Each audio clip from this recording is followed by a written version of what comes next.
Following a pretty embarrassing defeat to Philadelphia, who were in fact playing without both Joel Embiid and Paul George, only having Tyrese Maxey, who absolutely lit the Lakers up last night, that would have been pretty bad but fairly understandable. It was a back-to-back on a fairly long road trip, coming from Charlotte the other night, all the way to Philadelphia and then having to immediately play, and playing without two of their energy guys, both being Jared Vanderbilt and Gabe Vincent. I would have kind of understood it and not been too torn up about it, but it unfortunately came with the guy getting hurt, and arguably the most important guy in their entire team, that being Anthony Davis.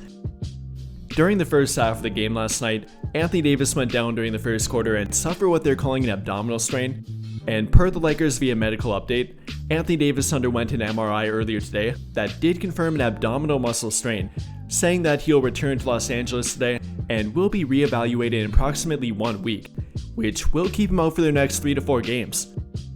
And with that in mind here, what will they do going forward about their center rotation? I mean, at this point, their only under contract healthy center does happen to be Jackson Hayes, and you probably can't expect him to fill a big role for their team, nothing over about 20 minutes per game, and after him all they have left is Christian Koloko and Trey Jemison, both of which are two-way contracts and therefore limited to 50 total games.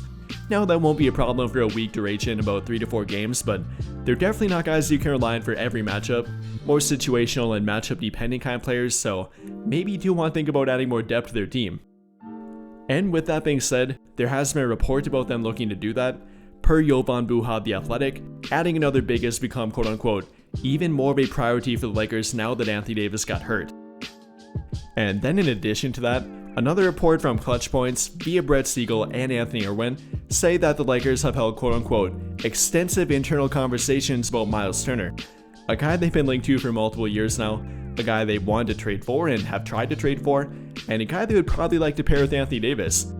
So with all of that in mind here, will the Lakers make a trade for a center? Will it be for Myles Turner? Or what will they do about this situation going forward? We'll talk about that and much more throughout today's video.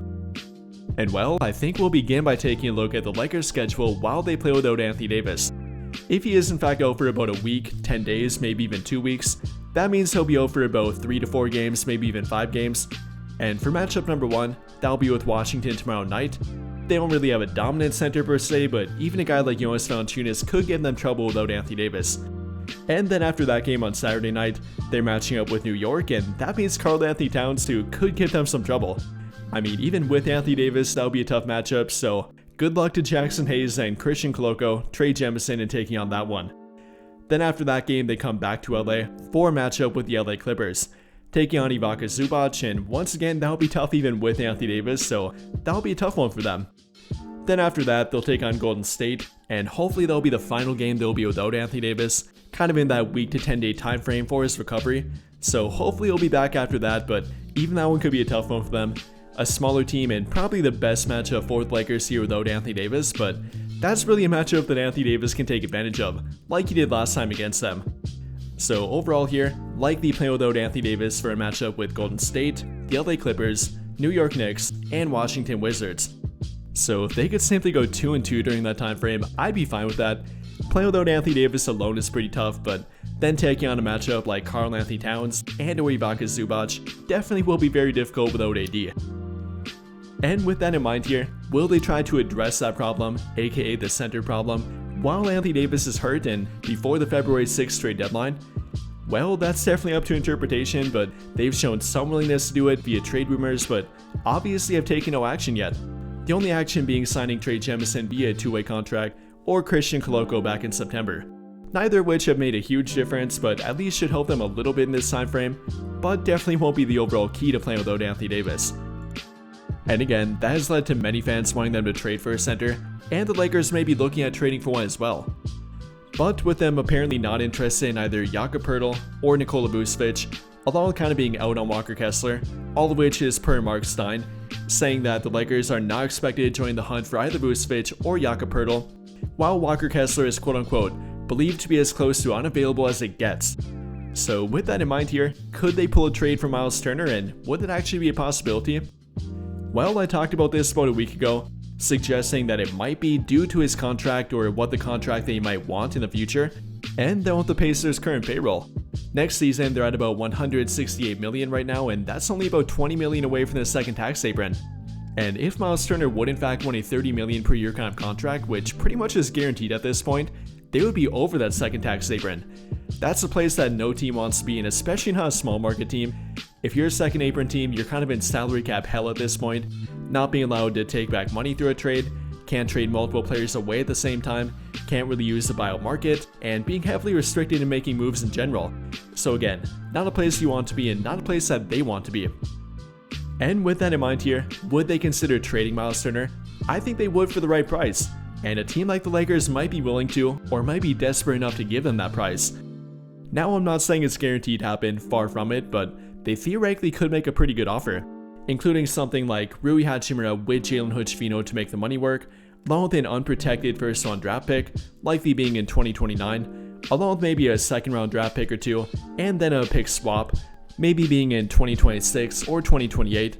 Hopefully that would get them away from adding 2 first-round draft picks or completely unprotected first-round picks, maybe 1 unprotected first-round pick with that pick swap and 2 second-round draft picks.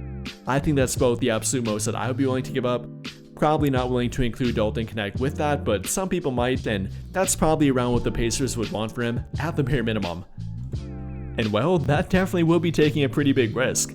No, maybe not in the fit department. I think Myles Turner would be a great fit for their team. He can play with or without Anthony Davis in the court, give them more three-point shooting, more floor spacing, more rim protection, more defense in general, and simply add more versatility to their rotation.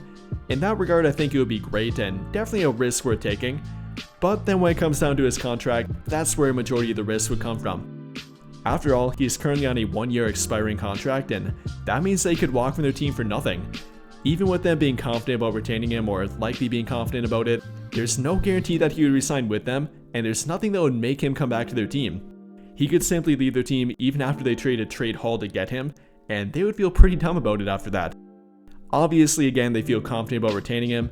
I theoretically would think that he would be a good fit for their team and he would feel that way as well, but again, there's nothing that would make him stay with their team. Even after trading all that away, he could leave for nothing, and that would be obviously a terrible situation. Now, maybe that's something the Lakers or any team could point to in a trade negotiation with Indiana, but I don't think they'd really be willing to listen to that. I think they'd still demand that salary filler with Rui Hachimura and Jalen Hood-Schifino, at least 1 unprotected first-round draft pick, maybe another protected or unprotected first-round draft pick with that, or a pick swap in multiple second-round draft picks, and that being the bare minimum they take for Myles Turner. And well, no matter what way you cut it, that would be taking a pretty big risk. After that point, they would be left with very little to no trade assets at all. In regard to tradable contracts, Rui Hachimura is kind of their final one that they want to trade or could trade, and are even willing to trade to begin with that has value in return.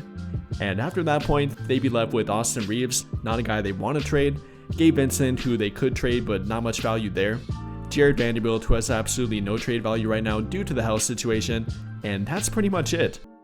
Then for draft compensation, would have no tradable first-round draft picks left, very few pick swaps, and no tradable second-round draft picks.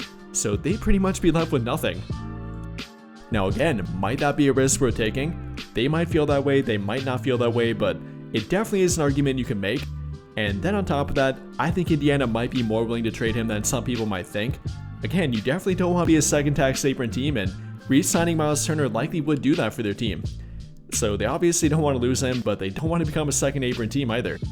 And with that being said here, I think he might be a more believable trade target than some might think, and even for a team like the Lakers, who definitely should think about making a trade for him or some other center while being without Anthony Davis. But with that being said here, what do you guys think? How do you feel about a trade for Myles Turner, a center in general, or simply vacating that spot while they play without Anthony Davis? Let me know your thoughts in the comments down below. But I think that'll pretty much do it for this one. And if you enjoyed the video, then I'll greatly appreciate it if you dropped a like, subscribe to the channel if you have not already, and hit that notification bell to never miss out when I upload a video. But as always, thank you for watching and have a great day.